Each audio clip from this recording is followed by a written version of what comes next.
Reed Hastings, CEO of Netflix, said, "If you're not genuinely pained by the risk involved in your strategic choices, it's not much of a strategy." Think you have a tough group of competitors to deal with? Take a look at this list and see if you'd like to trade.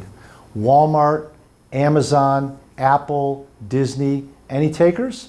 So how does one not only compete with the likes of Walmart, Amazon, Disney, and Apple, but actually win? By creating a strategy that is truly uncomfortable, first for yourself and then inevitably for your competitors. Way back in 2005, a Wedbush Securities stock analyst described Netflix, the company, as a worthless piece of crap and put a $3 price target on the stock. Today, Netflix has a market cap of more than 150 billions, and Reed Hastings has won Fortune magazine's Person of the Year. The stock analyst is now probably playing video games in his parents' basement. Netflix has continually bested its Goliath competitors by forging strategies that take calculated risks, causing discomfort. Whether it was moving to streaming, video, or creating original content, Hastings has not been afraid to move into uncharted territory. Now take a look at your strategies. What do you see? If you replaced your company, product, or service name with that of your competitors, would the strategy statement still work?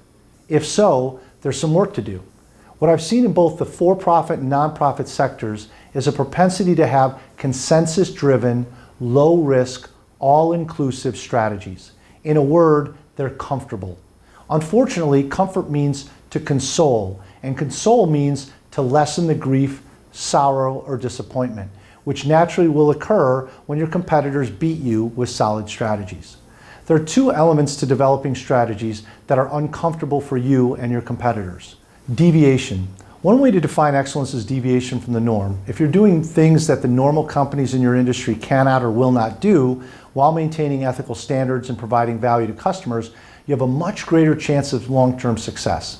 Continuum Estate is a small artisan winery in Napa Valley who has chosen to produce only one wine, an expensive red blend of Cabernet Sauvignon, Cabernet Franc, and Petit Verdot. Their competitors simply will not abandon their other varietals to produce just one wine. Continuum Estate's leader Tim Mondavi says, "The singularity of our focus allows us to delve more deeply into growing and making a better wine." Uncomfortable questions. Number one, in what ways are you deviating from the industry norm?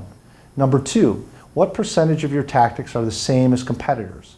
If it's 70% or greater, it's a good indication your strategy is not as differentiating as it needs to be. Trade-offs. We've all heard the adage, you cannot be all things to all people. Funny thing is, the more resources a company has, the more they actually do try to be all things to all people. When Alan Mulally took over as CEO of Ford in 2006, the company had 97 brands and posted a $12.6 billion loss.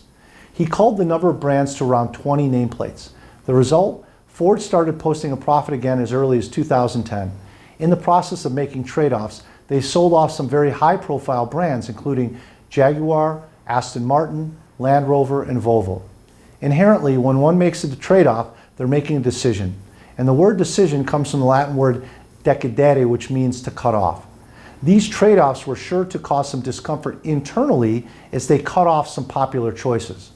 But based on their performance, the internal angst is not nearly as much as their discomfort caused by competitors. Uncomfortable questions. Number one, which of your products or services should be eliminated in order to create greater focus? Number two, what types of customers are you trading off in order to provide most values to others? Take a hard look at your strategies. How do they make you feel? Safe, inclusive, and comfortable, or anxious, excited, and uncomfortable? Do you like to get beat? Then do something about it. To explore more than 200 resources to develop your strategic thinking and planning capabilities, visit strategyskills.com.